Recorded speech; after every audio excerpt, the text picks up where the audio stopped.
met meet a stranger. All right, folks. We are David Parsons and John Lombardo, and this show is called 120 Months. We are listening to music from the 1990s, month by month, trying to figure out how things progressed in this era, and also give our honest takes on what we're hearing. So we have a new batch of records that we listen to for this month. This is July 1991. I said this last time. It's sort of a cliche. This year, things are heating up. It's the culture is changing. We spent, the last many episodes talking about music in 1990 and the early part of 91, where you can hear, a mix of things going on. And I think we'll probably always be hearing a mix of things going on. But there's something starting to crack open in the summer of 91 that I think, will obviously be sort of a classic era that people look back at now. It's not just grunge. It's a lot of things. But this was a fun mix. I enjoyed this. Yeah, I wrote at the top of my notes, some months are better than others. Mm-hmm. This is a really good month. And yeah. I feel like this is the real... So when we talk about 90s music, and certainly my experience having been a musician in the 90s with record deals and like touring with and trying to be a professional musician in the early 90s and playing the kind of music that was popular at that time, the alternative rock music. Yeah. This feels like the first real month where we're into it. And it's mostly because of the inclusion of Mudhoney. But we'll get into that. Yeah. But as far as what we all think of what happened seismically in music that sort of shifted the American music landscape in the 90s, I think this is the first month that's like full of that. You can see it. And before we even get started, I wanted to mention I'm wearing my Grateful Dead cap today because Bob Weir died, one of the founding members of that band. I'm not a Deadhead, but I've appreciated their stuff over the years. And I'm more appreciated because they were, since I was a young person in the 90s, the Dead were a thing in the 90s. Like, people were still seeing them. I mean, Jerry Garcia dies the same, just months, I think, before or after Kurt Cobain, actually. It's in 94. Did he? Yeah. I didn't know that. Yeah, and I don't know. Did you know anybody that like toured with the Dead and like did all that stuff? Because it was like still a scene in the 90s. I had, not in the 90s, but in the late 80s, I have two really good friends who used to, one friend in particular, Pete Botke, used to, Pete, if you're watching, I hope you're still alive. So if he's watching, I assume he is. Pete, if you're watching and you're not alive, come on the show. It would be great to have like a seance. No, he used to sell peanut butter sandwiches. Yeah. And it was so weird. In the parking lot? Yeah. That and sort of thing? They look for tickets and acid, and he actually, here's a funny story. You ever see the Muppet movie? Sure. There was remember they drove in a bus, the Electric Mayhem? Yes, right. Was that the name of the band, I think, right? Dr. Teeth and the Electric Mayhem, is that right? Was that who it was? Maybe, yeah. Look that up for me because we should get that right. But that little bus, he owned that bus. He bought it from a guy. Dr. Teeth and the Electric Mayhem. Yeah. That's probably based on the Ken Kesey bus. For sure. Yeah. For sure. The happy, what's it called? Further is the name of the bus. It was the Merry Pranksters. Merry Pranksters, that's it. Yeah. The Merry Pranksters. So we lived on that bus. I lived on that bus with him for a while. No way. It was we used to go busk down in Santa Monica. I was homeless then. I was probably 20. Mm-hmm. And we lived on that bus for like 4 months, and just me and him. And he used to, I'd be like in Ventura hanging out and playing gigs. He would take off for a few days and go to Dead shows. Well, there's actually a YouTube video of Grateful Dead playing the Ventura Fairgrounds, and I have over the years had several Grateful Dead t-shirts that I've worn around town, and whenever I do, I get like older dudes are usually like, yeah, man. And I had one that had like a specific show, Fillmore East 1971, where he was like, I was at that show, brother. and he, of course the guy worked at Trader Joe's, so you're gonna find that here. But like I say that like there was sort of like something endearing and charming about the Grateful Dead presence in the 90s now that I think about it, now that I look back at it. I don't remember them. I was never a huge fan of the music. I don't know anything about the culture, so I don't want to comment. You don't like 47-minute jams? I wasn't on acid either. So I was on acid sometimes in the 80s, But like I don't know what it's like to go to a show and hang out with everybody and sell sandwiches and hang out and all this love and then drop some fucking acid and go and watch the Dead jam. And I don't know if that's the only thing that happened. I don't know anything about the culture, so I'm not somebody to comment on it. But it's keyed into the part of the 90s scene for sure. Sure. Okay, so let's talk about our first album, which I don't think is totally disconnected from the sound of the Grateful Dead, actually. This album is called Into the Great Wide Open, the 8th studio album by Tom Petty and the Heartbreakers. Now, Tom Petty has and has been making music since the mid 70s at this point. And he has a 90s moment. Like, we're going to hear more from Tom Petty. I remember when Wildflowers came out, I think in 94. It was huge. Like, I think it's the Rick Rubin produced. He was a part of the scene, and I didn't really know his older stuff, except I guess I probably heard it on the radio, because he's like a producer of like just a million radio rock hits. So, what do you think of this album? Do you want to talk about Tom Petty or the album first? What do you think? Let's talk about both. I mean, it doesn't matter. The album, well, first of all, Tom Petty, there's nobody, in my opinion, there's nobody like him. Yeah. This fucking guy, like, I would like to play a game with Tom Petty. I wrote it down. Yeah. I'd like to play a game where I say, you write a terrible song. Mm-hmm. And if you write the worst song you can, and we'll put it on the radio, and I get all the royalties, because I don't think he was capable of writing a bad song. Well, There's so many tunes that this guy created that were one chord or two chord, and it's just something so simple, and it's just this great fucking song. How does he do it? I don't know. On this album, just the first song. If I knew, I wouldn't be on this fucking podcast. Exactly. You'd be talking about me. I wouldn't be wasting my time on this podcast. This album opens with the song "Learning to Fly," which I'm sure anyone who's listening to this has probably heard this song. Yeah. But I was thinking, there's a part in it where he just says the lyrics, "What goes up must come down," and it's must slow. Come down. What goes up must come down. Yeah, and I was thinking, God, that's so simple. If I wrote it on a napkin, "What goes up must come down," I'd be like, these are the dumbest lyrics I've ever heard. Like, what a cliche.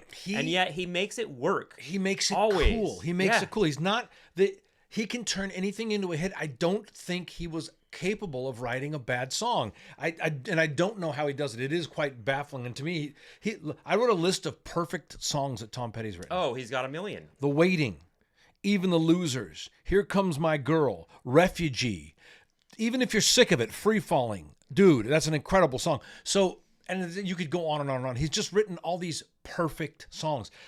Rick Rubin told a story about making an album with him. I think it probably was Wallflowers. They bought those Wildflowers. Yeah. That's Bob Dylan's son. Yeah. Uh-huh. They bought those refrigerator magnets that have all the words on them. Right. Okay. And took them out and they stuck them to a metal music stand. Yeah. And he said that Tom Petty had the music stand with all these words magnetically attached to it, and that he and the music written for the songs, and that he would just stare at the thing and create the lyrics to these words. Rick Rubin said that he wrote some amazing songs doing that. Like he was just a guy that like I said, I don't know how else to describe him, but he just don't think he was capable of writing a bad song. Yeah, he's endlessly creative. And you know what's weird? I don't know if you agree with this, but I was talking with Claudia about this because her memory, she always, whenever we talk about Tom Petty, she always talks about driving upstate, up to from New York City up to up the Hudson Valley, and like with her parents and listening to Tom Petty. They always listen to Tom Petty on the road. Mm-hmm. It's great driving music. Like you put it on, I just put it on. It's just like, yeah, man. Like this guy's just spilling it. It just feels right to be on the road listening to Tom Petty. He's just one of those. He's one of those people that was tapped into something that never, a well that never ran dry. That what's amazing about it is how simple it all is. Yeah, it's so simple. It's probably the key to it, honestly. It probably is. It feels universal. But it's not contrived or inauthentic. No. And when he died, I was fucking pissed. Me too. I was so pissed. He was only 66 years old. Way too and the young. Story is really brutal. Like, he was in pain from touring and had a lot of physical problems, especially his hip. and was prescribed tons of Tons of painkillers, painkillers. and he died of an overdose of like fentanyl and all that He kind and of Prince shit. both had the similar situation, the same, right? Yeah. Taking painkillers for pain they were in. Yeah, and reading about Petty's biography, he had a bad breakup with I think his long-term girlfriend or wife in the late '90s, and he became a heroin addict for a couple of years. Wow. Like just like randomly, he hadn't been before, and had to go to rehab and clean himself up, and he'd come back and he toured for another 15 years after that. But yeah, I remember the day he died. And it was actually during that time, like, because David Bowie and Prince died in and 2016, and then Tom Petty died in 2017. It felt like, God, we're losing all our heroes. Yeah, all these great. Too young too. They weren't. None of them were. They weren't done In their 70s yet, even. No, they weren't done yet. Yeah. For sure. The album Into the Great Wide Open, it's a good album. It's not my favorite Tom Petty, but it's not, in my opinion, this is what I would say about the record. This is not a Tom Petty and the Heartbreakers album. Not in my opinion. You're gonna say it's a Jeff Lynne album. What I was gonna say is that, you know how Stevie Nicks, she like campaigned to be in the Heartbreakers. You know that? No, I didn't know that. Yeah, she wanted to be in Tom Petty and the Heartbreakers in the 70s. And she actually kind of got her way because she took the song Stop Dragging My Heart Around and did a duet of that with Tom Petty. And it was such a big hit that it eclipsed the music that they put out that year. I know that song, yeah. Stop Dragging My... But she really wanted to be in the Heartbreakers, but they were like, no, there's only 5 people in the Heartbreakers. Right. Well, there's a 6th guy. Why don't you start your own band, Stevie? There's a 6th guy in the Heartbreaker now, the Heartbreakers, and it's Jeff Lynne. He's all over this record. He doesn't overpower them. I can still hear Tom Petty and the Heartbreakers in moments, but he's not the producer of this album. He's a band member. He plays on it. He's a collaborator. They're really continuing what they started with Full Moon Fever, which came out in the late '80s. It's the big wall of acoustic guitars. Yeah. Brynmont Tench's organ, but Hammond B3 organ sound, not on this record. It's all big, orchestral patches of big wide open synthy stuff. It sounds a lot like ELO. Like, I don't know, are you familiar with Electric Light Orchestra? Yeah, I know a few of their things, but I don't have any albums. I haven't really listened to them all that much. They're amazing. I mean, I love Electric Light Orchestra. Earlier on, they're more of an actual orchestra. Later in the early '80s, they start to like when Don't Bring Me Down was a big hit. Jeff Lynne had kind of figured out how to make the newer technology work for him, and you could hear the same things, like the drums on Into the Great Wide Open. There's some like big, like tympanic drum sounds that's very ELO. That wall of acoustic guitar. There's a light chorus on the guitars. Like there's effect on it. It's very awash and beautiful and lush and huge. That's all Electric Light Orchestra and Jeff Lynne production. That's not Tom Petty and the Heartbreakers. There's a plucking bass down the way I think it's Howie Epstein is still playing bass on this one. If I'm not mistaken. But Tom Petty liked it because he could work with anybody, and he did this again with Jeff Lynne. They're revisiting. It is Howie Epstein, just to confirm that. They're revisiting what they were doing on Full Moon Fever. So to me, it's more of a Tom Petty and Jeff Lynne solo project than it is a Heartbreakers album. And in fact, this is the last album Stan Lynch played on. Their drummer, the Heartbreaker drummer, in part because of the way this record was. He was made to record on this record. Well, I just picked up a used copy of Tom Petty and the Heartbreakers album, Damn the Torpedoes, from 1979. Oh, great. And I listened to it this morning as we were preparing for this because I've listened to Into the Great Wide Open a million times. But then I listened to that one, and it was striking how different it was. Very different. It sounds like a Cars album almost. It's a little punchier, a little more kind of like, I don't know, crunchy rock energy. That's very different from this. Guitars are out front more. Yeah, and this is like '90s Tom Petty, which is a little more stoned. I think he's stoned the whole time, but like a little more introspective.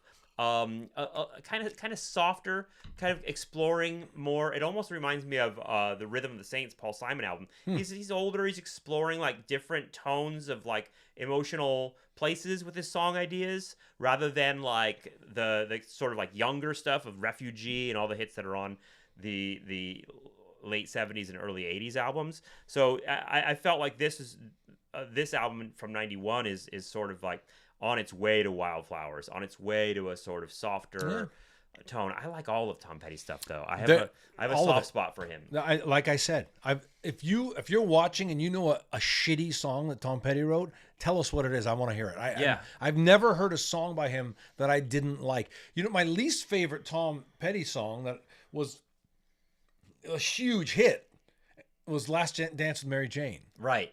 Yep. When I first heard it, I was kind of like, eh. Mm-hmm. But I mean, I like it now. But we'll talk about it when we get to it. But the label didn't want to release that thing. They said, no, it's a single. They're like, no, it wasn't. And he was fucking right. It was a huge hit. And the Red Hot Chili Peppers allegedly copied it with Danny California. It's almost exact. When we used to play it in our all request format, we would do them on top of each other. That's funny. Well, you know, Tom Petty. That's what she said. Tom Petty said, there has to be that joke in here. Thank you. We're not to Wayne's World yet. When Tom Petty was asked about Danny California, he was like, you know, I don't want to sue people. That song is something that like is a very like common chord progression and that sort of thing. But then he says he hung out with the Red Hot Chili Peppers and asked them about it, like, oh, Danny, and they were like, oh yeah, we stole it from them. Well, they copped to it. They're playing that's the original version. The Tom Petty version is sort of like cool rock vibe. Yeah. And the guitars are like bouncy thing. Like there's the guitars whereas the Chili Peppers, it's funkier because it's them. Like the Chad Smith's beat really like drives the whole thing.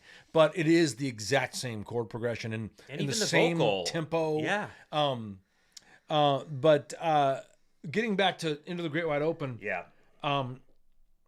It's one of the things you heard on Damn Torpedoes that you said it's punchy 80s. Stan Lynch pushes the beat a lot. Mm-hmm. That's how he naturally plays. And they've got him playing to a metronome here. And he didn't like that.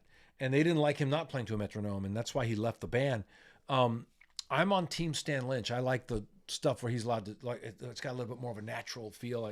I don't know if you remember, but there's a song at the end of this album that has a different sort of a different drum thing going on, a different rhythmic thing that I was sort of like, oh, did we change albums here? But no, it's the same. I forget what the name of the song. It's probably Making Some Noise or Built to Last.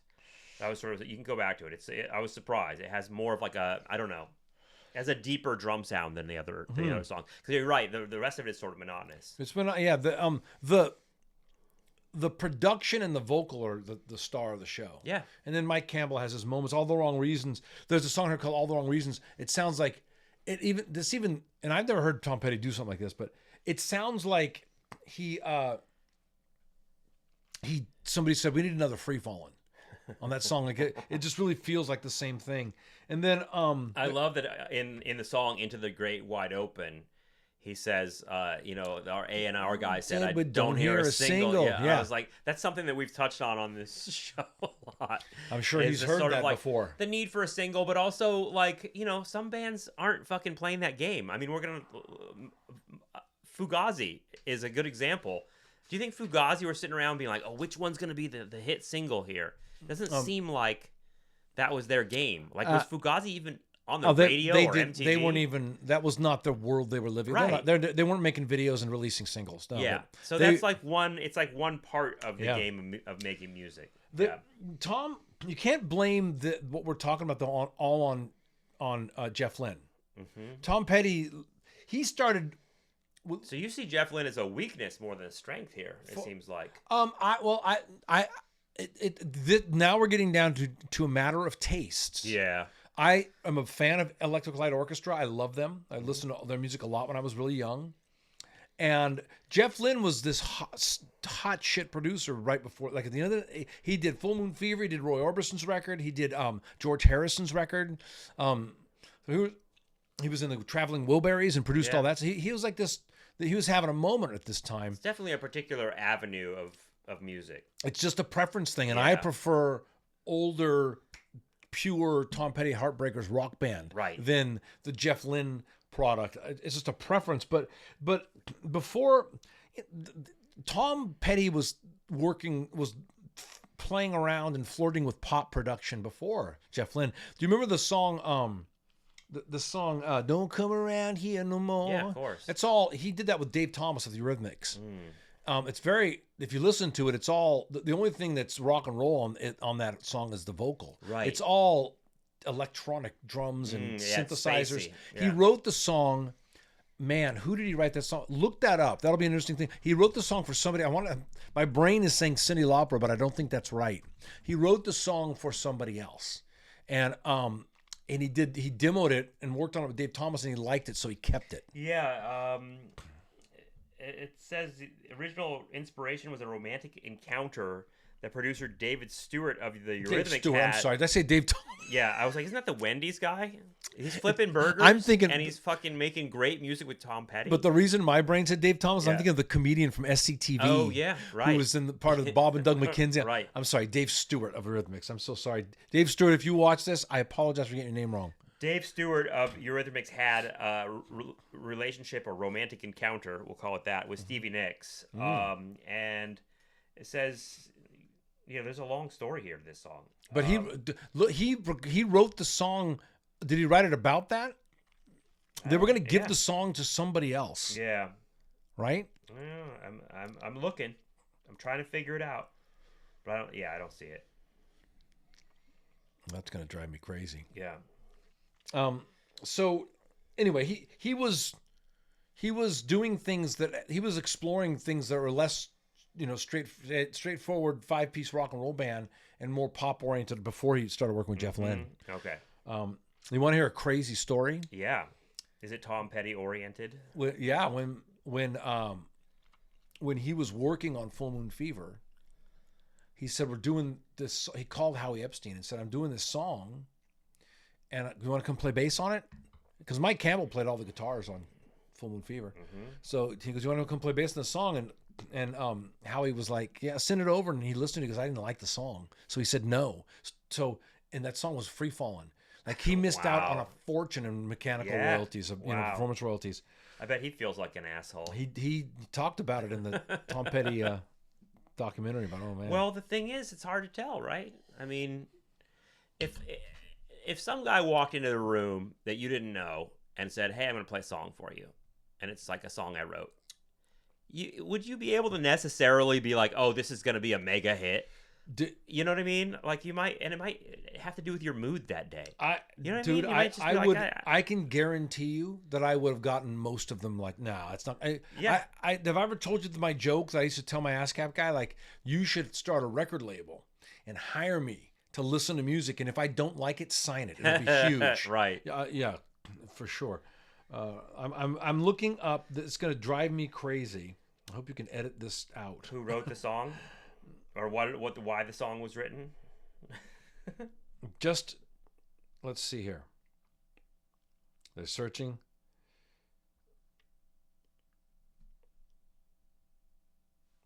Okay, the inspiration, the collaboration. Yeah, I'm not seeing it on maybe Wikipedia. okay, maybe I got it wrong. Yeah. It looks like Dave Stewart started writing it and Jimmy Iovine suggested Tom Petty help finish it. Okay. And then okay, so here it is. This is what I'm looking for. Stevie Nicks was okay. Dave Stewart overheard Stevie Nicks tell Joe Walsh, "Don't come around here no more after a difficult night." And the phrase became the song. Okay, that's what it was. Okay, so it's and then it's an Eagles connection. He started the song, and Jimmy Iovine of Interscope Records, famous producer, said you should get Tom Petty. And I think Iovine produced some of the early Heartbreaker stuff. Mm-hmm. You should get Tom Petty to finish this with you. And so Stevie Nicks was going to do the song. Dave Stewart was going to give the song to Stevie Nicks. Right. But when she heard Tom Petty singing on it, he sang the guide vocal, she was like, that's it. You got to leave it the way it is. So she passed on it. And then so Tom Petty released it. That's amazing. That's what the story is. Yeah. Okay, we got to the bottom of that one. I'm glad we solved that mystery. That would have bugged the shit out of me. So anyway, there's a song in here called All or Nothing. It sounds like old vintage Tom Petty Heartbreakers to me. I thought it was cool. I like this record. I don't love it, but it's super cool. It's Tom Petty. There's what's not to love. There's a song in here called We Were Built to Last, and it's almost like Stand By Me by Benny King. It's an old time rock and roll song. Yeah. And that's what Tom Petty is. He's a OG traditional rock and roll guy at his heart, and so is Jeff Lynne. Well, That's where I think they probably meet yeah, as artists. Yeah, these are the guys that are of the generation that had their minds blown by Elvis and the Beatles, and Chuck Berry and stuff like that. Yeah, Jeff Lynne, Electric Light Orchestra was like a love letter to the Beatles. It was beautiful, and yeah, And here's what I like about Tom Petty is that, like I said, he's right in there in the '90s as a relevant, popular artist. At the same time, there's this big grunge explosion, and rock and roll is changing dramatically. He's not one of those people or groups or bands, whatever, that become irrelevant once Nevermind comes out, right? It's like there are certain artists that survive and that sort of evolve and don't have to try to change. Yeah, they're still cool. Like Tom Petty is still. I remember thinking Tom Petty was cool as shit. In fact, I just watched this video. I get all these nostalgia videos that come up now. They're like, oh, here's this clip of things in the 90s. It was MTV interviewing these teenage girls coming out of a Tower Records in New York City in 1994. Okay. And they were asking them, what'd you buy? What's in your bag? And they were saying, oh, we bought an Offspring record. We bought a Dave Matthews Band record. And they bought a Tom Petty record. And I thought, wow, they're listening to Tom Petty. Like these teenage girls are into that, And it's like, it's all MTV stuff. But the fact that Tom Petty is right there with Offspring and Dave Matthews made me laugh because he's an older guy and yet he's still rocking. He's so cool. I think he is one of the people that's just so respected, and so he by the time the '90s happened, I think he's immune almost to those things, and he's but not like Neil Young, like someone like there were artists that were antecedent to the movement. Right. Tom Petty had nothing to do with creating grunge. No. There's He's no not punk the godfather of grunge that Neil Young is. There's no punk rock in Tom Petty's music. He's just kind of like, I don't know. He's just kind of that guy that's just a steady force in culture. He's just created this body of work that nobody can deny. It's always good. It's so I think that he's sort of his own thing by then. All right, let's move on. My standout song is called "The Dark of the Sun." Yeah, that was a good one. I liked Two Gunslingers. I was surprised by that song. I was like, oh, this is gonna be a stupid song. It's got like it's such a like cliche metaphor. Then I was like, this is cool. Can you conjure that song in your mind? Do you know how there's like a phase or a flange effect on the drums? Yes. That's Electric Light Orchestra, dude. Right. That's Jeff Lynne. That's that is so not Tom Petty and the Heartbreakers. It's a cool effect. I'm just saying, like that song had one of the moments I went, okay. Well, he's adaptable, I guess. Yeah. Okay, so let's move on to another July 1991 release. This album is called Forbidden Places, the seventh studio album by an American band called Meat Puppets, who were all over the place in the 90s in terms of people dropping their name. Like I heard so many people were inspired by the Meat Puppets, and that really comes from the Nirvana's Unplugged, right? They played with them. I didn't realize they brought them to play with them. Yeah, that like when you watch Nirvana Unplugged, the sort of iconic performance, it's Nirvana, but then like the Meat Puppets guys are up there with them too for some of it, right? Yeah. And you can hear on this album. I've listened to a lot of Meat Puppets albums over the years, and they're all sort of different. They have like something slightly different going on. And this one is, I think this one might be the closest to the ZZ Top sounding sort of Meat Puppets thing, which reading about them, that's one of their favorite acts. Like they love ZZ Top, and it's sort of like, I can hear a lot in Meat Puppets. Like they clearly have a lot of influences, and they're influential themselves. They're all over the place, man. Yeah. And that to their credit, they and this album. So the Meat Puppets album that I listened to when I was a kid was called Up on the Sun, and it was never my favorite thing. It's a little more one dimensional. On Meat Puppets 2, they did a lot of this experimentation, like they go from hard rock to bluegrass. Yeah. I say like they play a lot of bluegrass twinged soft punk. Well, yeah, right. It's a little country. I mean, Grateful Dead again is not is not too far. Chris Kirkwood, the bass player, is a huge Grateful Dead fan. Right. It's hard to describe their music. It feels very It's weird to say this, but it feels a little like Americana music to For me. sure. They're from Phoenix. They're a desert band. You know, they've got that. But it's not corny. There's an edge to it. Like there's an edgy Americana. There's there's a humor to what they're doing. The first song on this album, like they're doing this like really fast talking thing. Or it's fast singing, and I'm like, I don't even know how they do that. I remember hearing that when I was a kid and going, "What the hell?" Yeah. Maybe it's super fast. And I'm embarrassed to say that I wasn't that into Meat Puppets, and I think that's my fault. Like when I was younger, I don't think I wasn't interested in the twang part of it. Yeah. And I don't think I think I was too narrow-minded to get what they were doing. Right. Listening to them now, I'm pretty blown away by how great they are. They're awesome. Fuck, man. Yeah. I love everything I hear from them, honestly. They're musical chameleons, and maybe that worked against them. Yeah. In a commercial sense. Because they don't have a recognizable sound. I think they do. I'm going to argue that they do, but they don't allow themselves to be limited to that. It's very 90s of them. Like we talk about this. This is a time when all ideas are welcome. Let's just do what we want to fucking do. This is their major label debut on London Records. I think it was, gosh, I remember London Records. I don't know, maybe it was MCA or something. It was a subsidiary, some big label. This record, you'll be interested to know, was produced by a guy named Pete Anderson. He was the guitar player and producer for Dwight Yoakam.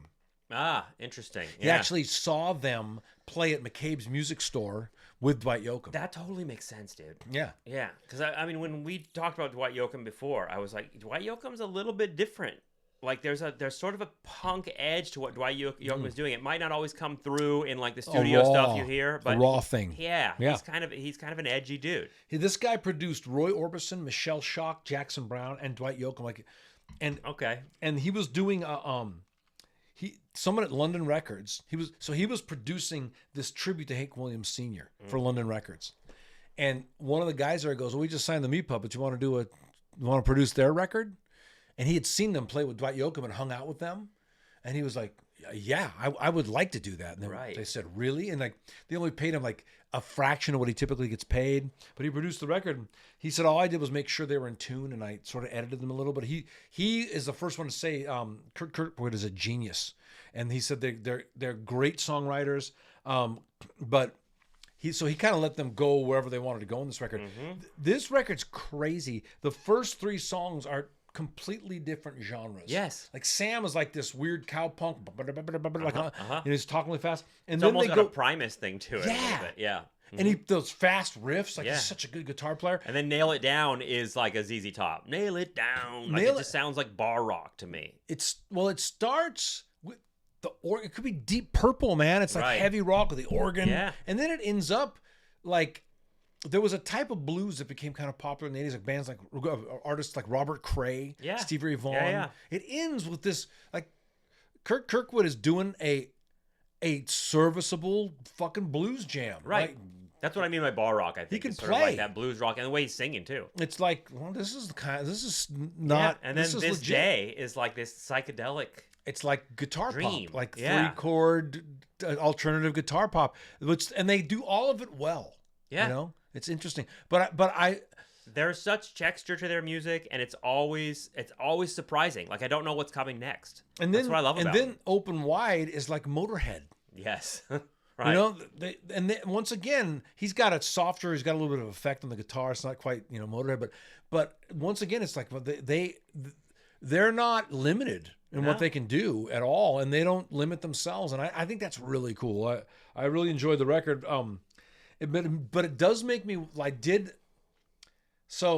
thinking like a person who tried to make records and was, I had a songwriting contract with Warner Brothers for years. I know. So I thought, like, what is their sound? Yeah. Yeah. What is the Meat Puppet sound? And I think the song Another Moon is the Meat Puppet sound. Yeah. It's slightly twangy. It's clean guitar, but it's raw. And the harmonies throughout, this is a typical, they sing, by this time they're singing harmonies. The whole song is harmonized. You notice that? And it sounds good. It's really interesting the way they do it. They have their own thing. And there's a real, there's no hooks in the song. I'm not humming it in the shower, Right. but there is a songwriting sensibility to it. It's musical, and it's like I don't lose interest. It's cool.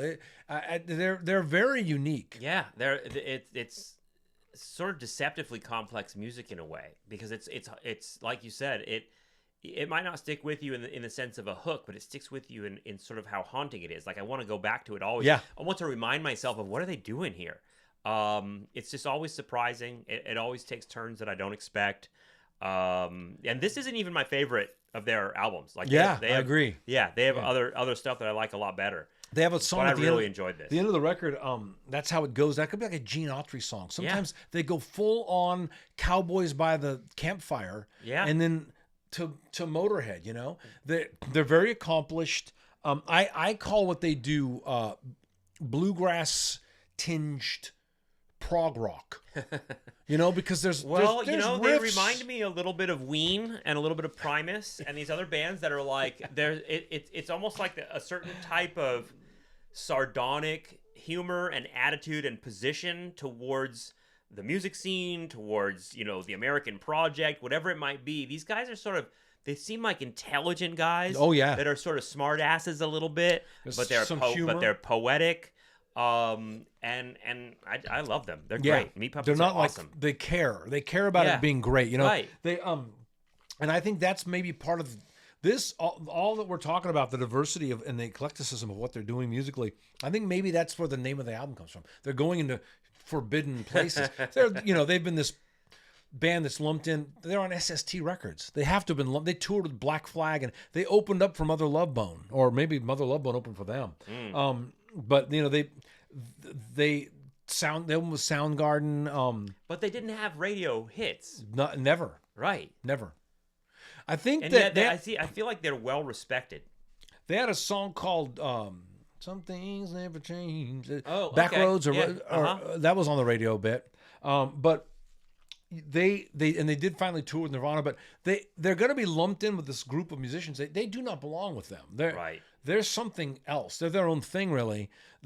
So maybe Forbidden Places was for the world they grew up in. They're going to forbidden places. They're playing. I like that. Blues and 70s rock and bluegrass. Fuck, dude. Kurt Kirkwood is such an interesting guitar player. He can chicken pick. He's fucking great. There's a song on here called Whirlpool, and I just thought, who else could I think that would have written this riff? Mm-hmm. I can't think of anybody besides him that would have written a riff for that song. And then after Whirlpool, with this really groove, like it's this bizarre country flavored prog rock clean guitar riff, and then they go to Pop Skull, which sounds like Sabbath. Yes, you know? So they just go all over the place. Yeah, and I'll bet you that was a little bit too much for listeners. I'll bet that was one of the reasons that they weren't as successful as they could have been. Yeah, well, I think let's move on to our next album, because I think that this will link up. I think that they're related in some way. You want to do a standout song from this one? I do, but I also want to mention that Firehose has a song called "Under the Influence of Meat Puppets." That's great. I think it's on. It's not on "Fly in the Flannel." It's on. I think it's on. Fuck. I'm not gonna fucking remember. But they have a song called, and that they're probably doing something crazy in that song. Yeah. Song by Firehose from Ragin' Full On. Yeah. That's what it's from. That's right. Okay. So standout song. Another Moon. Yeah. There's a lot of Moon on this list. I don't know if you noticed that. And you mentioned Full Moon Fever too. Yeah. Okay. So this next album is another influential one. Another one that I think is sort of lumped in there with like the whole grunge scene of the 90s. But as we'll see as we talk about it, just like Meat Puppets, it's sort of surprising. It sounds certainly surprising to me. This band is called Mudhoney. It's the second studio album that comes out in July '91. It's called Every Good Boy Deserves Fudge, which is a way of remembering the way that the musical strings, notes, right? E, G, B, D, E, F, But either way, Mudhoney is a band I will admit I've never listened to before. Like I don't know Mudhoney. Did they have a big hit in the No, 90s? no, Their name comes up all the time, and you've mentioned them several times. they're one of the if you are talking about the Seattle scene and what the press called grunge music, Yeah. they are the giants on whose shoulders many of the bands stood. Well, they came from Green River, parts of Green River, they're and that sort of stuff. They are literally the inception of they are the inception of grunge.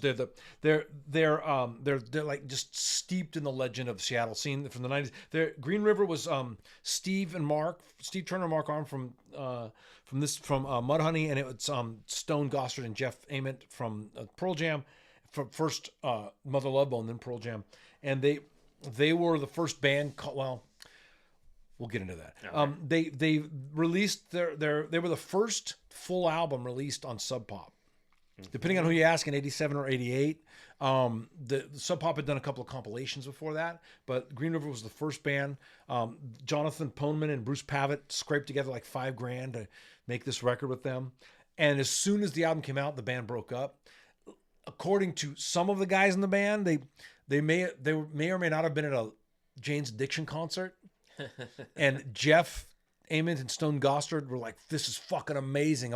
And then Mark and Steve were like, "Wow, this is lame." And they realized like, we're not going to. Can we get Jeff Ament on the phone and confirm whether this is true or not? I want you to know that I'm not quoting anything I didn't hear come out of the mouths of the artists or the people from the. That's funny. But so if it's really interesting because Jane's Addiction is a divisive band in a lot of ways. I think some people would look at them and be like, "This is corny bullshit." Yeah, others would be like, "This is the edgiest shit in the world." I love Jane's Addiction. Saw them all the time in little clubs back then, and I had a lot of friends in the world of punk rock and alternative music who thought they were lame. Who thought they're like, "Oh, this is like Led Zeppelin bullshit." Right. I remember my friend Dave was like, "There's a million bands in LA that sound like that. They're not anything cool." Interesting. So, Mudhoney is Mark Arm, Steve Turner, Matt Lucan, who was formerly of the Melvins, and Dan Peters. Remember, Dan Peters played drums on Sliver, the song, the Nirvana song. single. Yeah. And so they are credited with having coined the term grunge. Mark Arm in particular. Mark Arm will say, I read like newspaper articles in Australia about bands that they described them as grungy sounding. So he's the first to say it's not original but he had written his first band is called Mr. Epps. It's named after one of his teachers. And he wrote a letter to a local paper about his band, Mr. Epps, from the perspective of someone who had seen them. Saying that they were the worst fucking, like the shittiest band in the world, and he described them as a grunge. That's like great. Their sound having a grunge to it.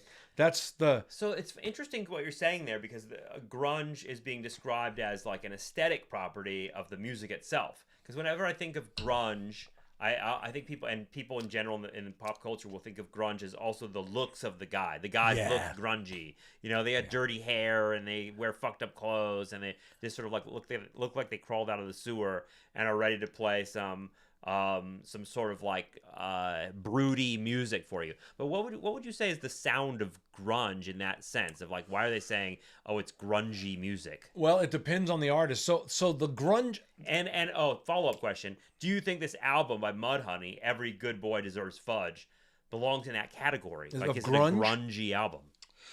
Well, to answer your first question, I just think grunge is a dirtiness to the music. I never equated it with a look because to me they're dressed that way because they live in fucking Seattle. It's cold. They're wearing t-shirts and sweatshirts, so if it gets hot they can take it off and just put the t-shirt on. They're wearing flannels around their waist so they can put it on if it's cold. But you know that stuff became like but fashion. But like Eddie Vedder, his look with the shorts and boots and the boots and like a flannel tied around his waist, you know, all that stuff became like every kid in America wanted to wear that. Yeah, but Eddie wasn't trying to do that. Eddie probably dressed like that because he was from California and he was like, "Fuck, it's cold up here. I got to style." Yeah, you know, he was just a guy in a t-shirt. San Diego guy. Yeah. Right? So I don't even give a fuck about the fashion part of it. The music part, it's certainly true that it became that, but the music part, I think it does. Does Mudhoney sound like quote unquote grunge to me? No, except Steve Turner plays that big muff distortion pedal, and that is a very dirty sounding pedal. It's very 60s sounding. So he's the most interesting part of Mudhoney to me. Well, the guitar player Steve Turner. This album sounded like garage rock to me from the 60s. It sort of had that vibe to it. There's a compilation CD out there that I maybe have somewhere. It's hard to find anymore. I don't think it's even on Spotify. It was produced by Jack White, and it was when White Stripes were big in the early 2000s. He put out something called the Sympathetic Sounds of Detroit, and it was all like bands from the early 2000s. MC5 and that were doing like garage rock type punk shit that had a kind of bluesy feel to it. And it feels like this Mudhoney album, Every Good Boy Deserves Fudge, reminded me of that sound a little bit. So they're like a 60s garage thing. Mark Arm was super into the Stooges. Yeah. And then you can hear that in there. And like MC5 is another 70s punk band, and they're a Detroit band. I think MC5 is Detroit. And then like other punk bands from the New York scene, like that's what they sound like to me. But was it Kick Out the Jams, motherfucker? Is that what the MC5? Yeah, Kick Out the Jams. Yeah. To me, Mudhoney has also like that 70s punk thing going on. The 60s sound they do have a 60s sound, but I think it's that pedal that Steve Turner uses. Yeah, it's so Hendrix early, like it's like 60s the Meat Puppets distortion. album is. I felt like there were a lot of influences playing in here. Like it wasn't just one thing to me. It was kind of all over the place. Also influential. Yeah, like And one more thing about their history, they played this thing called Lame Fest in 1989. June 6, 1989, Sub Pop organized this thing called Lame Fest. And it was them, it was Nirvana, Tad, and Bruce Pavitt of Sub Pop said that was like the definitive turning point in the Seattle music scene, that moment, June 6, 1989. Sonic Youth and Soundgarden were big fans of Mudhoney, praised their energy and loved performing with them. Kurt Cobain said Superfuzz Big Muff, their earlier record, was one of his favorite albums. And you can really hear that, but they have more in common, all the other Seattle bands we're going to look at. And this is why Jeff and Stone went a different way. They have the most in common with old punk rock to me. Like there's a song on this album called Thorn. When I heard Thorn, I went, that's the best punk rock song I've heard in a long time. Like they have the most in common with punk rock. What do you mean specifically by that? Like what made it punk rock? It's fast. It's shouty. Yeah. It's not. There's no 70s rock, classic rock leaking into it for me. You know, the other Nirvana, the other Seattle bands, most of them, I can really hear that classic rock vibe in their music. It's part of that sound. More melodic. They don't have that. Yeah, they're not very musical. They're not, I call them not ready for prime time. Like, there's nothing on this album like, oh, that would be a radio hit. And I don't think Mudhoney gave a fuck about that. You know, they were having fun and just wanted to make music the way they wanted to make it. But the thing about them being so purely punk, ethically, musically connected to that scene, and I mean even the 70s punk that we're talking about, I'm not talking about like Bad Religion, you know, I'm talking about the early 70s punk, Stooges, MC5. I think that made them really an anchor of authenticity for Seattle. I think that everybody else in the Seattle scene sort of looked to them as the leaders of they're keeping it pure. They're keeping it real. And they held that post with honor. You know, they never changed. They don't give a fuck, you know. They do their own thing. They're still making music. They do what they want to do all the time. They weren't trying to, all that craziness going on around them. They never tried to have a hit song or become famous. I think they got signed to a major label, didn't they? I don't know that, but but it's funny because they are kind of famous in their own way. Like I hear Mudhoney come up a lot. I think they're on the single soundtrack too. I think you're right, and I think they're famous because so many famous people looked up to them. Right. Talked about them. Now, if you listen to the song "Let It Slide" on this record, I'm going to say something a bit controversial. Here it comes. Mudhoney fans already know this, but while Kurt Cobain was a brilliant musician, brilliant, had a way with melodies, good with lyrics, knew how to write a great song, but he followed the blueprints of other bands. Like you listen to that Melvins record, that's Bleach. listen to Mark Lanigan, you go, oh, that's what he was doing on, this Mudhoney album, and it's particularly Let It Slide, that is a blueprint he followed. I heard that. Yeah. Very influenced by them. And, there's an old saying that mediocre artists borrow and great artists steal. You know what I'm talking about? Like, he was able to make it his own. But, man, there was a Seattle scene that Cobain brought to the world through his pop artistry. But that scene existed before him, and he really took a lot of cues from it, and it very much influenced what he did. And if you listen to Mudhoney, you're going to hear, oh yeah, Kurt Cobain's a fan. 100%. And I think it's actually part of Cobain's genius, honestly, because when you read the I don't know if I have it here somewhere, the journals of Kurt Cobain. Have you ever read those? No.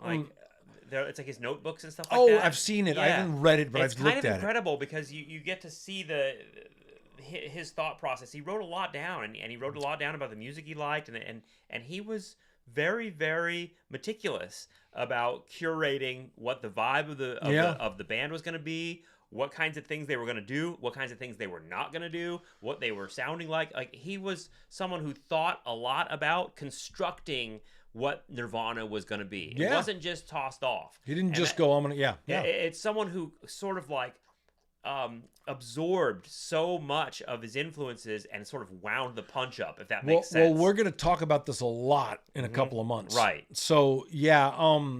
But I heard that on Let It Slide as well. Here on this Mudhoney album, had a few songs, but that one in particular where I was like, dude, this is a Nirvana song. And I don't say that to in any way slight or diss Cobain. Not at all. I mean, but to give credit to Mudhoney, right, for doing something that really had an influence on a lot of artists. And they are on the single soundtrack, by the way. Oh, they are. Yeah, they are. Their track is called Overblown. So there's no great songs on this record where I go, oh my God, that's a brilliant song. If I'm honest, I didn't really dig it that much. Like, I respected it. I think it was cool, but a lot of it, like you said, this will be controversial as well because we're going to get to Fugazi here in a second. A lot of that like fast, shouty punk is just like not something I feel like putting on all the time. I understand that. Like, it's a little abrasive, and like it's funny because when I was listening to this music on the big system earlier in the house, and Claudia and I were having lunch, and we were listening to Mudhoney, and then we listened to Fugazi, and she's like, we have been listening to angry dudes yelling at me for the last hour and a half, and I'm like, yeah, I get that. Like, I feel that. Like, let's put the Tom Petty back on.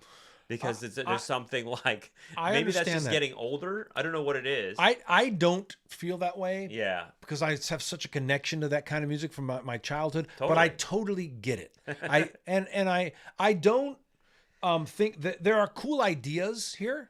Like the bass line and something so clear. It sounds really simple, but then everything drops out and it's just the bass. Yeah. And the drums. I think the drums. And you can hear how cool the fucking bass line is. Wow. It's a really cool album. Don't get me wrong. I didn't hate it at all. But there is a good reason some talent remains undiscovered. Yeah. They're not for mass consumption. Right. They don't want to be. They're if you and I could say, like, let me say this about Mark Arm. He's not a powerhouse rock singer like Lane Staley or Chris Cornell. He's not a genius with melody like Cobain. He's not emotive and expressive like Eddie Vedder. He's just this dude jumping around screaming and yelling shit. And that's, I think, what he wants to be. And he's so authentically that people respect him and people love Mudhoney. And he's not, he's not trying to be anything else other than he is, Yeah. And there's 2 songs under Fuzz Gun 91 and Checkout Time where I love the drumming. It's like a Keith Moon vibe. Dan Peters just playing crazy. But I do think that Steve Turner is the most interesting part of the band, the guitar player. I love that he's sort of unfettered and chaotic, the stuff he plays.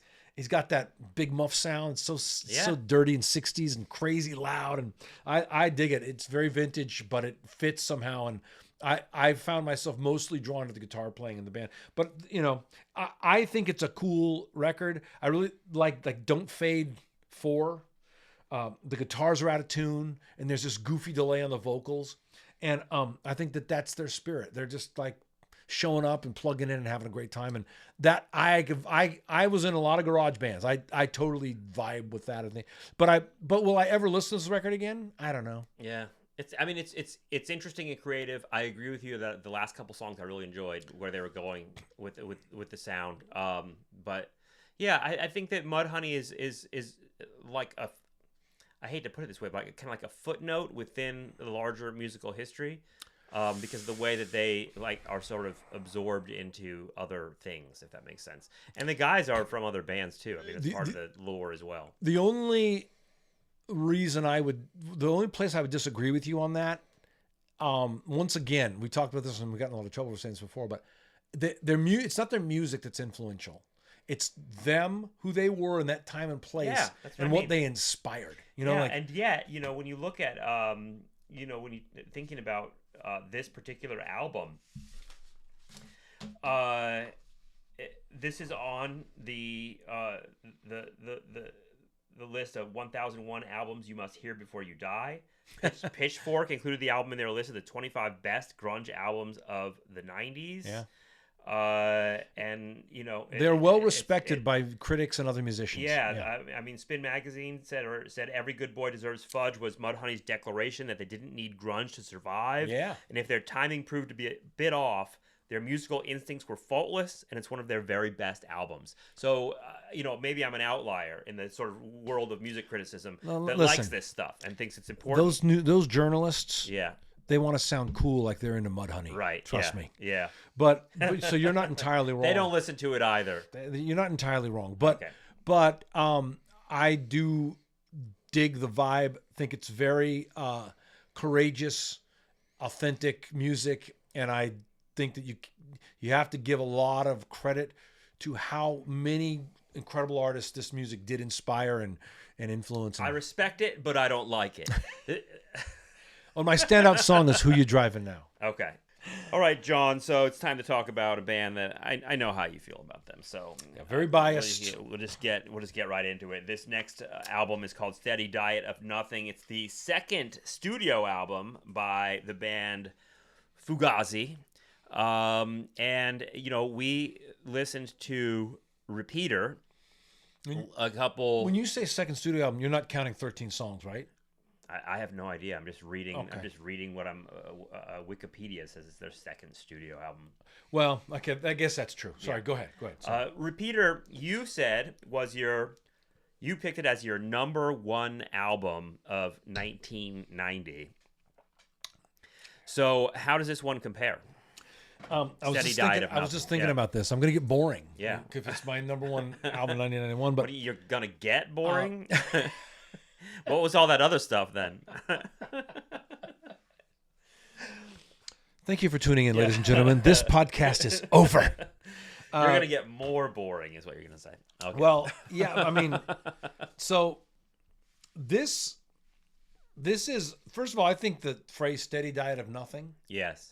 This sums up the 90s. The sentiment of the 90s. Much better than "Smells Like Teen Spirit." Interesting.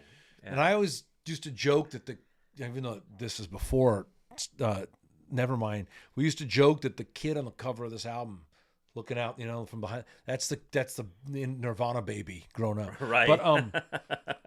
But so this is the first album they made that they produced themselves. And the reason I questioned you before is their 13 songs was really their first album, but it's a collection of two different little EPs they did, and they threw it together. Repeater is a full-length album.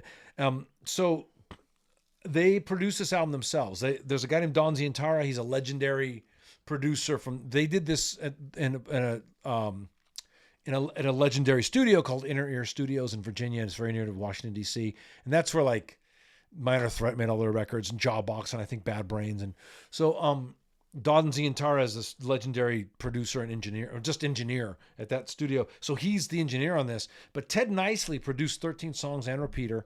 He wasn't available. He had gotten a job as a chef. And so they had been touring, and they just wanted to make a record, and they were exhausted. And so Ted wasn't available, so they just produced it themselves.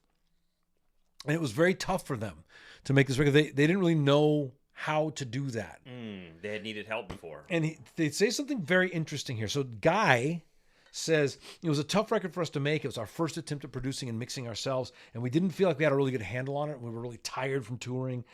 And he said, I appreciate Steady Diet for a lot of things, but there was a flatness to both the performance and the sound that was weird to us. And I know exactly what he's talking about. I've made a lot of recordings in my life where I go, we played well and it's all there, but there's just not it's lifeless dimensions. There's not lifeless, but so much like what he said is flat. Like there's no dynamic to it. There's no, there's no nuance. I've made recordings like that. Well, that's what stuck out to me about Repeater and why I was very. It made a lot of sense to me that you chose it as your number one, and I sort of like agreed with you in the sense that it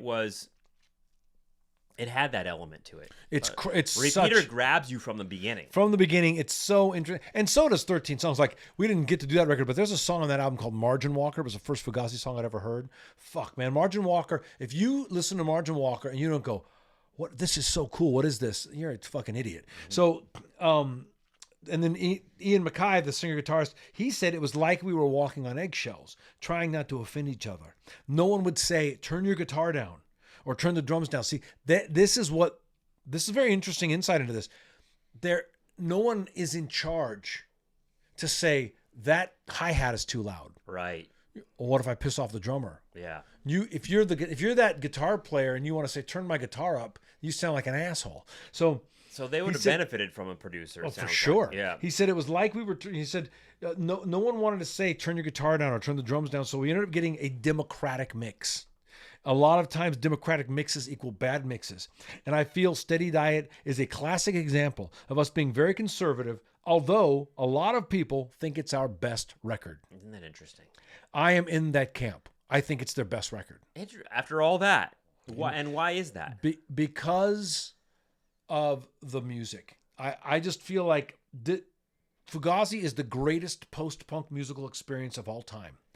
And 90 seconds into Exit Only, I hear what they're talking about dynamically from the production standpoint. I hear that there's not a lot of character to the sound of the record. I get it, but we're listening to Exunta, you know that song? I'm going, this is the most interesting thing bass, drums, and guitar could do. It's just so avant jazz, and it oozes. So they're just so authentic, so original. You said, like, we were just talking about influences. Who influenced Fugazi? Yeah. Fucking nobody. I mean, right.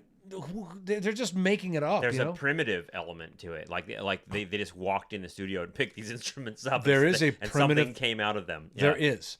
The only thing I can connect it to, there's a couple of moments where Rites of Spring, a couple of the guys were in another band called Rites of Spring, and I can hear a little bit of that. And then anytime Ian sings, I hear Minor Threat. But that's their own projects that they seem to be influenced by. And then, like, there's a song on here called Nice New Outfit. So this is not even remotely punk rock, It's like I said, it's like avant jazz. It's molded from the tool chest that punk rock gives us. But like that song, Nice New Outfit, it's like, what would Charles Mingus do as a punk rock band? With a punk rock band? If Miles Davis, they said, "Here's your band. You can't play the horn. You just have to have this punk rock band." And then there's something else here. That's a really funny idea. Miles Davis comes into a studio. You're not allowed to play the horn. You got to make a punk. You got to make a punk record. This album was like Fugazi. This is what would have happened, or Mingus, And then they're musical. This really sets them apart from other noise rock bands like Sonic Youth and stuff. That there's always this. There's what I would describe as like an angular chaos to Fugazi. I'm glad you said angular. That was the word that was in my head the whole time. There's something unnerving about their music. It keeps you on edge. It's jittery. It's not relaxing music to listen to. No. It's like the music that not necessarily panic attack music, but more like feeling like something is happening. You know what I mean? Yes. That's what it feels like. There's a life there that is a little scary, and not scary in the way we've talked about like these really dumb metal bands that just sing about monsters and the devil and shit like that. This is like some other layer of fear that gets under your skin, and it feels like I don't know, unnerving is the word that comes out. It's disturbing, unnerving. It is. It's designed to almost agitate. Yeah, but that's why I don't want to listen to it. I understand that. I totally get it. A lot of I white need music to chill to, man. A lot of white people hate jazz.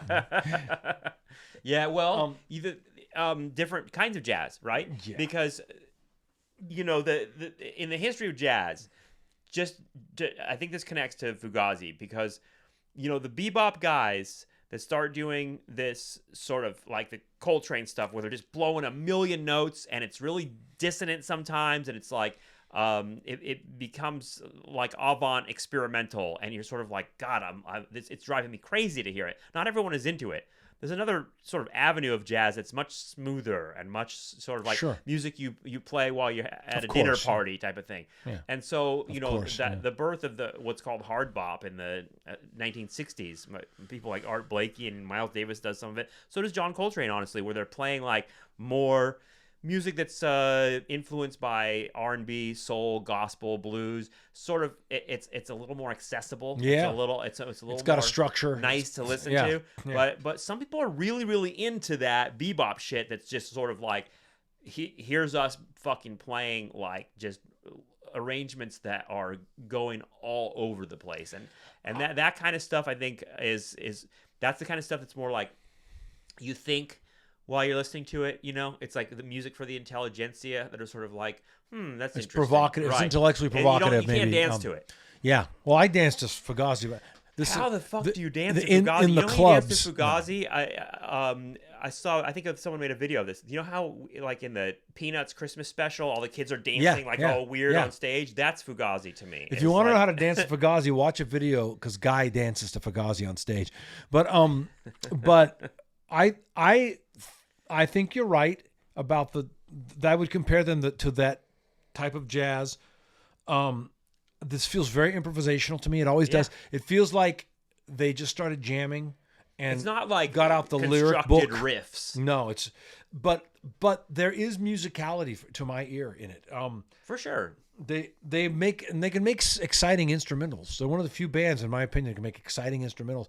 And once again, like the fact that this is just 4 dudes, bass, drums, and guitars doing it. It's so inventive, so unique. It's so new. Every song, there's not a bad song on this record, in my opinion. And every song I'm going like, I have not heard someone do this before. Right. Yeah. And then let's talk about space. You and I have talked about space before. Mm-hmm. I think they use frontier. Space. They use space so well. Oh, okay, different kind of space. I got you. Well, I don't know. Yeah. Maybe it is the final frontier. Right. Yeah.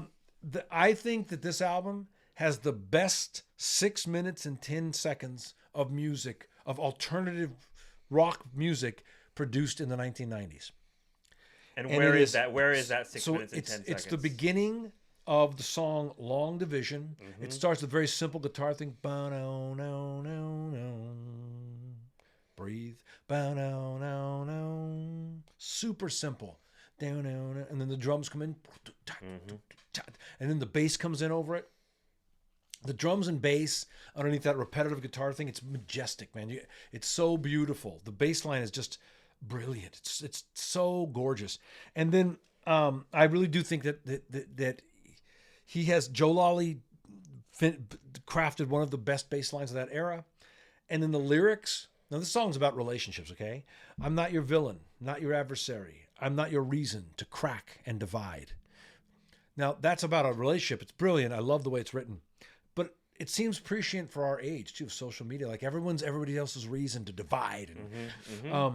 And then that song, it just stays in that sort of that groove, and then it stops and goes into Runaway Return. Tons of space. Ba-na-na, top, up, up. You can hear the drummer shouting. I think it's Brendan Canty shouting in the background. Somebody in the studio, and then they come in with that. You know what I'm talking about? That bomb, bomb, bomb. That just rocks your balls off. It's so cool. And then that should have been the name of the album. And then once again, the lyrics. There's nothing waiting. There's nothing imminent. Nothing forgiven for the young idea. their lyrics are they're bleak, but they're very poetic and they're thought provoking. They have all the tools of great songwriting. And then like the way they build tension in the middle of that song and come back into the main riff, it's so electric. It's brilliantly designed song. Yeah, I think every one of the songs on this record, you could say that is a truly innovative and great idea in that song. And while I am a huge Minor Threat fan, I mean, the way I learned about Fugazi was out of the excitement of hearing Ian's got a new band, you know? Right. But I'm more drawn to Guy as a musician. Guy, is it Picciotto or Picciotto? I think it would be Picciotto if we're speaking Italian correctly, because it's two C's followed by an I. So that's a hard. So it's Picciotto. He sings with the way he sings. I actually, to be honest, on my records, I found myself imitating him a little bit sometimes. There's nothing waiting. Like it's just this heartbreaking. I totally hear that. I've listened to your music quite a bit, especially in the 90s when you gave me one of your CDs, and I listened to it in the car all the time. So I'm very familiar with your singing voice, particularly on one of your albums with Pinching Judy, and I hear it in here. I was like, I was very influenced ripped by off him. Fugazi, man. I was very influenced that by sound, him. Yeah. It's an affect. It is. It's a kind of way of singing. But there's an emotion behind that. Like. I think that it's real raw emotion, and at the end you go, but I don't care. Yeah. You're killing me. I don't care. Yeah, you have a line. You have a line in one of your songs where they think it's all just Los Angeles. Yeah, you know what I mean. You know what I'm talking about? They don't believe in California. Yeah, they think it's all just Los Angeles. Right. Yeah. And you're singing it that way. Yeah. It's so funny. So yeah, I'm glad to know that, because I don't think I would have known that back then or recognized that you were sort of following in Fugazi's footsteps in terms of that particular attitude. And another really interesting. I love hearing that. Another interesting thing about the Fugazi sound is that, first of all, so when Guy first, they were a 3-piece. The idea was to be, once again, to revisit this, MC5 meets reggae. You know, because we talked about how they have that. They always have that cool bass and drum groove going underneath all the cacophony, and Guy used to come over and hang out, because I think I don't want to get this one wrong. I think Joe Lally was I think Brendan Canny, the drummer, was in Rites of Spring with Guy. You could look that up and make sure I'm right. But is it Righteous Spring? Rites. Rites of Spring. Oh, okay. Spring. Right. Rites, Rites of Spring. Yeah. Pagan. You're right. Yeah, it's Guy, Edward Janney, Mike Fellows, and Brendan Canty. Brendan Canty. Okay. So the drummer is in Rites of Spring. Sorry. So did I say that? Is that what I said? Okay, I got it right. So Brendan started playing with Ian and Joe, and they had this new band they're doing, and Guy started just coming over and hanging around. In the very beginning of Fugazi, and you can even see this in old videos and hear it a little bit on 13 songs, Guy was just like a hype man, just shouting, "Come on!" like yelling stuff in the background while Ian was singing the song, you know? Yeah. And he's the Flavor Flav of the band, and they do that really well for each other. They hype man. That's another element that's like it gives it like a hip hop feel sometimes, right? You know? Yeah.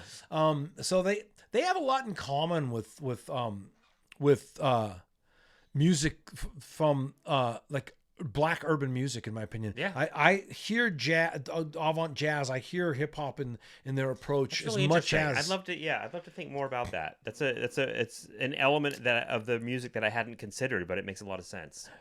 So and then they also they use the guitar in a percussive way to accentuate the backbeat on the songs a lot, and it's metallic, kink, kink, and it's a very hard sound, and that's part of what's jarring and unnerving. It puts you on edge.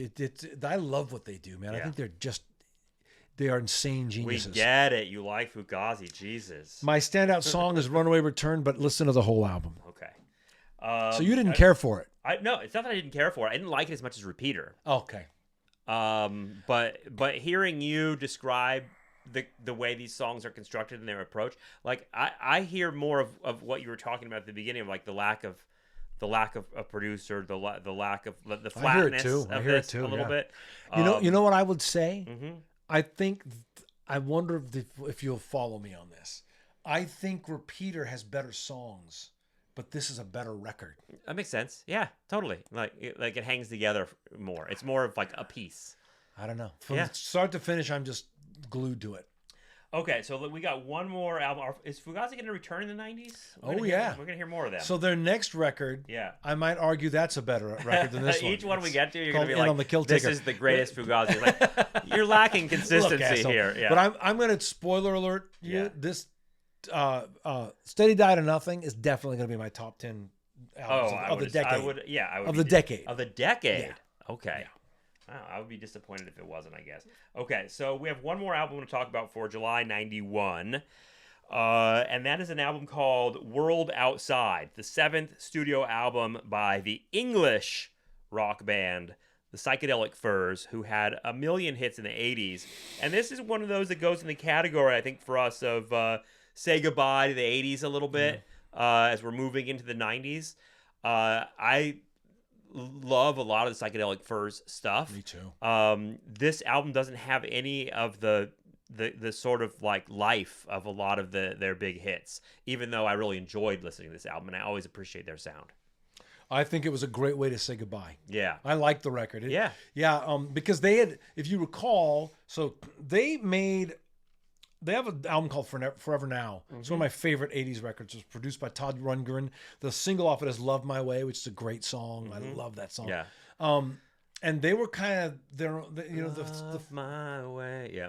They're kind of this meshing of Britpop meets they were a pop band, but they've got like a guitar edge. Well, they kind of feel like a little new wave, in there a little bit. The main guy, what's his name? Oh fuck, Richard Butler. Yeah, his voice is really iconic to me. Very punk rock, right? The song "Pretty in Pink." Like if you watch that movie and know that song, it really captures his attitude and sound. Let me challenge all the people out there: go see if this isn't true, but listen. Richard Butler and Mike Ness of Social Distortion, very similar, tonally and in their phrasing. Yeah, they don't sound like each other. But there's a similar tone and a phrasing, like "Love My Way." Totally, yeah. Makes me want to hear like Social Distortion do like some Psychedelic Furs. Maybe songs. they do, but the way he sings up in here, like this, like "Let it go, let it take away, hey, like the way he hays like all his vowels. Yes, the same thing with "Love My Way." Yep. There's a tone and a I don't want to call it a cadence. It's like a phrasing that they share. And so I always heard Richard Butler as a very punk singer in a very new wave band. I hear it, and I like that. Like I love that about them. This album sounds like a lot of the songs sounded like other songs to me. I was kind of like, they're just kind of rehashing pieces of other songs, not only their own, but other stuff from the 80s. Like if you listen to, I don't know if you caught this, but if you listen to the second track on this album, it's called In My Head.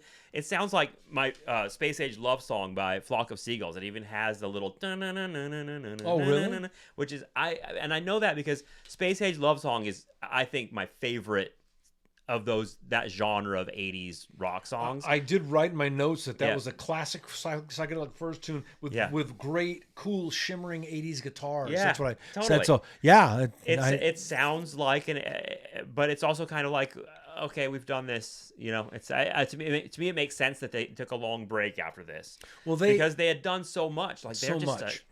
But they're an awesome band. I really like their sound. I love Psychedelic Furs. They like Ghost in You, such a great song.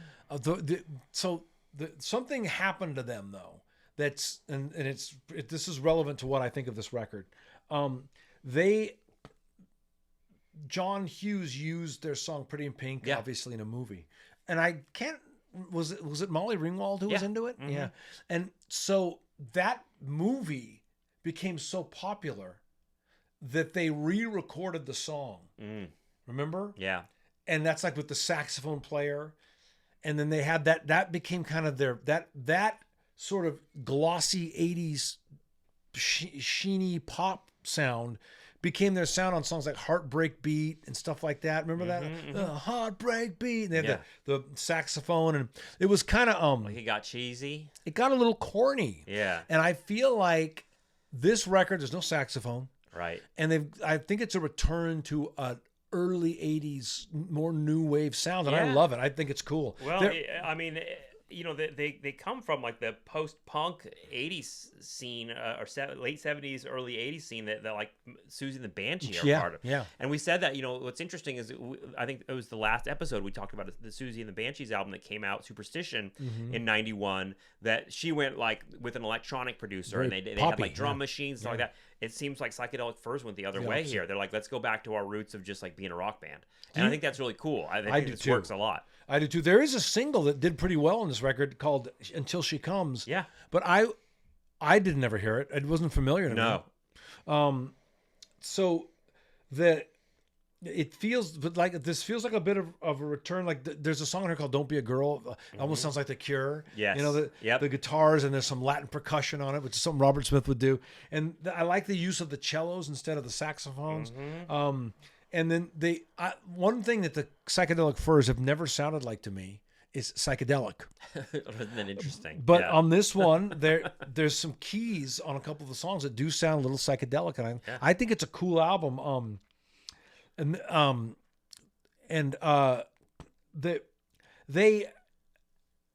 I wonder, do you know why they stopped? I don't know. I don't either. Yeah. I wonder if they knew that like this sound is over, or that they were like, this is going to be our last record for a while, so let's do it the way we want to do it. To me, there's no more 80s sounding band than Depeche Mode, but they kept going in the 90s and made like some really cool shit. You know what I mean? They didn't say like, oh shit, our sound's over. It's not popular anymore. We're done. English, so that sort of like British new wave sound is done. They didn't. They made cool records in the 90s. So I don't know. Yeah. I mean, like we said, some of their guys went and played for Guns N' Roses. Like the Psychedelic Furs broke when they basically stopped making albums. They went and they kept playing music. Yeah. They were just doing it in other contexts. Of course. Yeah. But I thought it was cool. I wish they would have kept doing this. Yeah. Right. You know. Like, yeah.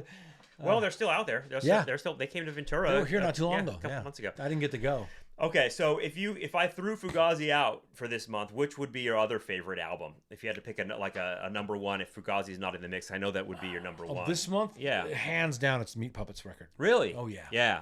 I mean, because I love the Tom Petty record, but it's not my favorite Tom Petty record, and I'm a giant Tom Petty fan. Man. Right. I love Tom Petty, and then I love Psychedelic Furs, but I think that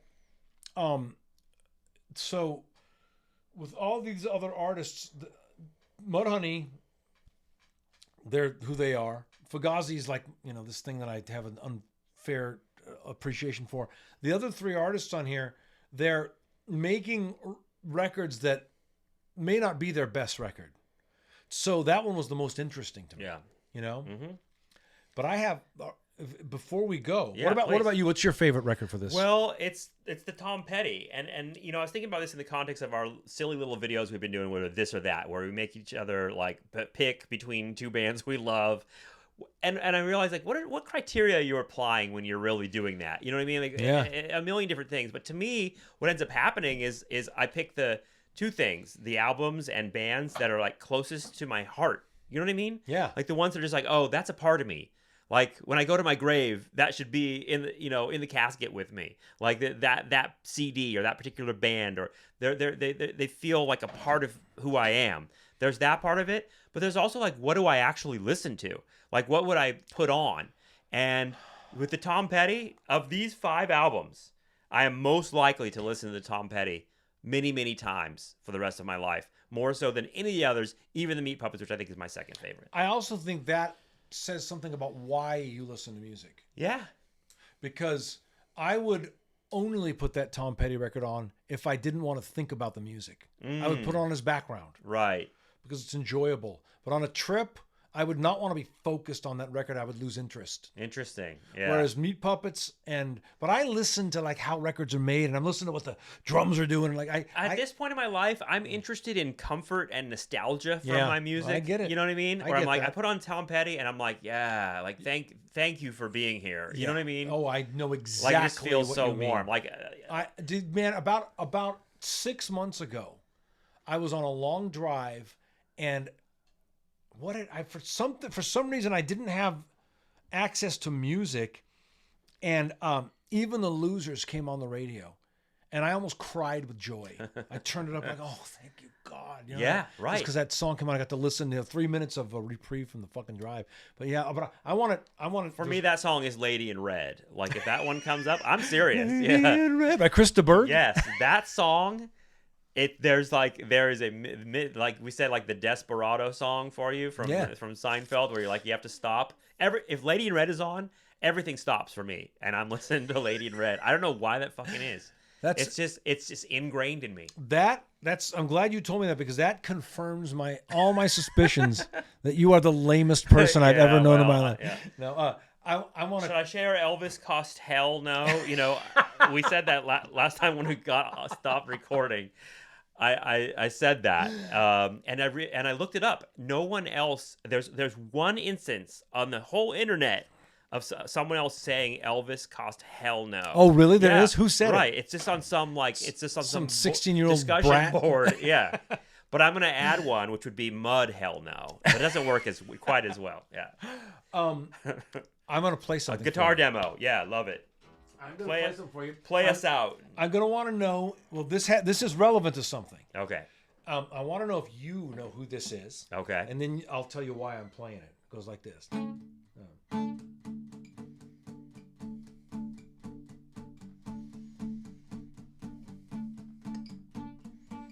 I got you, and that's all I want. I won't forget, and that's a whole lot. I don't know why sometimes I get frightened. You can see my eyes when you tell me you're not lying. I don't recognize that. Okay. That opening little vamp sounds familiar. That's a hit song from a New Zealand group called Split Ends. Okay. I had their laser etched record called True Colors. Mm-hmm. And I think it came out like 1977. Maybe look up what year, because I don't. But that was a hit song, like an underground college radio mini hit called I think it's called "I Got You." Released in January of 1980. 80. Yeah. Really? Oh, I would have thought earlier. And was the song called "I Got You"? Is there a song on that album called "I Got You"? Yeah, let's find out. And that was a very small I Got underground You. hit. Neil Finn of Crowded House. That was Crowded House, the first band. Neil Finn and his brother Tim Finn. And this month they had an album that came out. We didn't put it on the list, but it's called Woodface. And Crowded House is great fucking band. They're more of an 80s band. So I saw that album on the list. I wasn't sure if we should have listened to it. They didn't need to be included because they're more of an 80s band. They had a big hit song called "Don't Dream It's Over." Came out in the 80s, a beautiful song. The podcast song. itself was already a crowded house without them, if you think about it. Yeah, that's right. Yeah. But I wanted to give some props to Crowded House because they are a great band. Neil Finn is a genius songwriter. Yeah, I like that. And that band, Split Ends, had Neil Finn and his brother Tim Finn were in the band together. And then and on this album, Woodface, that came out in 1991, Tim Finn joined Crowded House again, so they were reunited. Nice. And you that's might not the know, factoid of the month. Neil Finn also was one of the two guitar players who replaced Lindsey Buckingham. I was going to say his name is familiar to me. He's a great songwriter. Okay, so we will be back for our next episode, which will be covering albums released in August of 1991. We are going to be splitting that month into 2 episodes like we've done before. You know what's funny is I think that each year towards the summer and fall, there's just a ton of albums that come out. Like, I think that they must have just been dumping albums out during that era. Like, when I say era, I mean during that time of the year. It must be something about like late summer and fall and leading into the holiday season. They're just cranking albums out. But maybe that's just a hypothesis. But either way, August of 1991 is jam-packed. And so just to mention 2 of the albums that we'll be talking about next time, it's Metallica's Black Album and Pearl Jam's 10, which came out within 1 week of each other. And that to me is just such a mind-blowing fact. And there's going to be a lot more. So that's what we'll be doing next time. Thank you, John. Thank you, David. See you, everyone. Bye-bye.